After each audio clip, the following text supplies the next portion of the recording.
My name is Erin Blankenship. I'm a lecturer in the Department of Communication and Performance. I went to the University of Alabama. I got both my bachelor's and master's degrees there in communication studies, and I'm currently working on my educational doctorate at ETSU with the Educational Leadership and Policy Analysis program.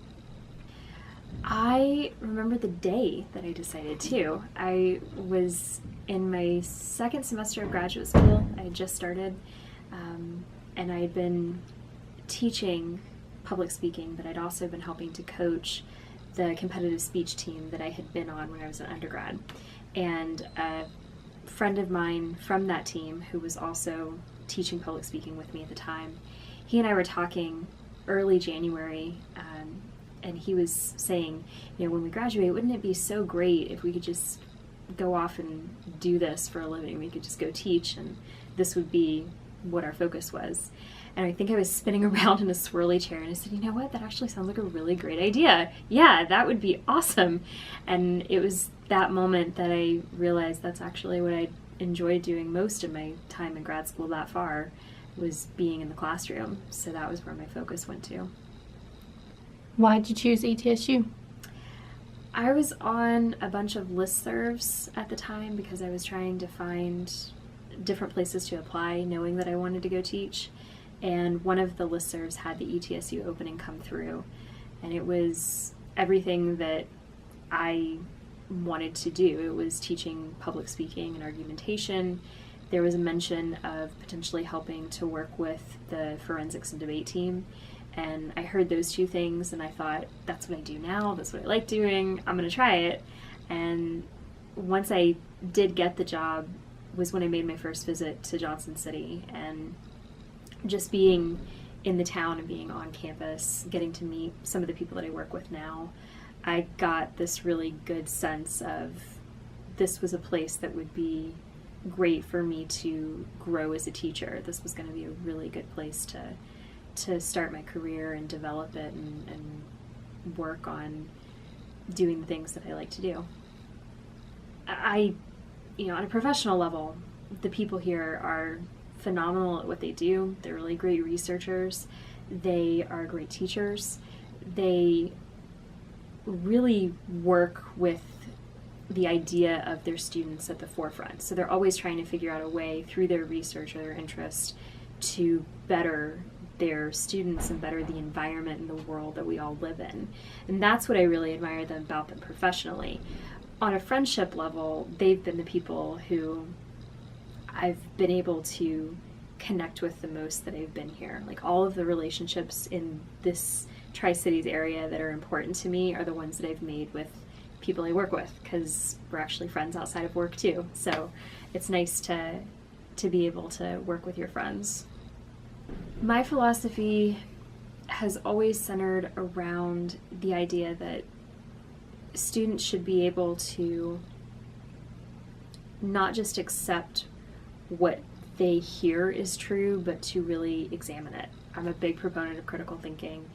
I want students to feel like they can connect to that idea, and I want them to feel like they can do it outside of the classroom. My philosophy is always targeted around, can you take this outside of the classroom environment and not just use it for these 4 months that you're in my class, but can you use it outside of here somehow?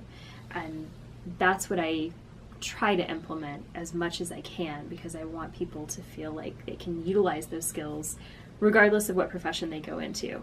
That's the beauty about the things that we teach in communication, is we teach stuff that people actually are going to be using regardless of what they do with their lives. And I like it when, 5 years down the road, somebody discovers that and says, hey, that thing that I remember learning about, yeah, that actually applies to me now. I think one of the cool and strange things that I didn't anticipate, right now, alongside lecturing, I serve as the assistant director for the debate team. And one of the events that we did a couple of years ago that our director was at the forefront of was working with the Counseling Center during Civility Week to form the Great Weed Debate. And we had this debate informative session about the legalization and decriminalization of marijuana. And there was a panel that went along with it, and there was this huge crowd of people. And we're doing it again this year, but we're doing it in a different format. And I don't think that I ever anticipated debate or debate skills or argument skills being used outside of competition in the classroom. I never thought about it as being involved in the community the way that we were and we will be with the Great Weed Debate. But that's been something that was surprising and really fun. It was a really fun activity to do.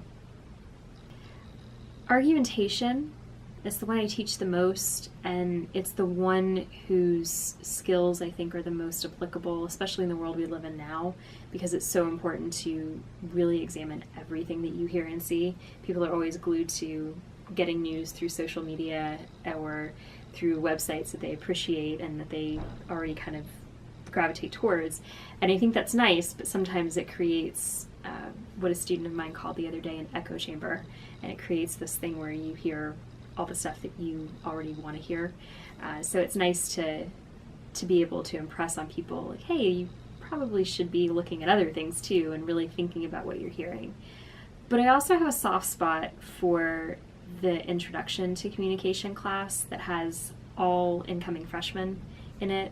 So I'll have a group of people who are brand new to college, and I have a real soft spot for that one because I like teaching people about school, if that makes any sense. I have always enjoyed talking about how to find your advisor and sign up for classes and showing people where buildings are and how to use the library. Just really simple things that help you succeed as a college student. That's probably one of my favorites. I want them to be able to remember the core skills. The idea that whenever you're presenting information, you need to back it up with good information to help support it. I want them to remember that they've got to think about what they hear. They can't just take it at face value. The core ideas are what I hope that they remember outside of it. And I also hope that they remember their presentation skills and just having confidence. I always am worried when I have a new class that people are going to be really nervous about being in front of an audience and speaking. That's something that's a big fear for a lot of people. And even with all my practice, I still get nervous too. And I try to impress on them that it even impacts me. We're all human. I want them to feel better about their speaking performance by the end of the semester. And I hope that when they're eventually in that boardroom presenting their idea, or they're talking to their boss and asking for a raise, that they remember their confidence in their presentation skills. And I hope that's something that I can implement in them.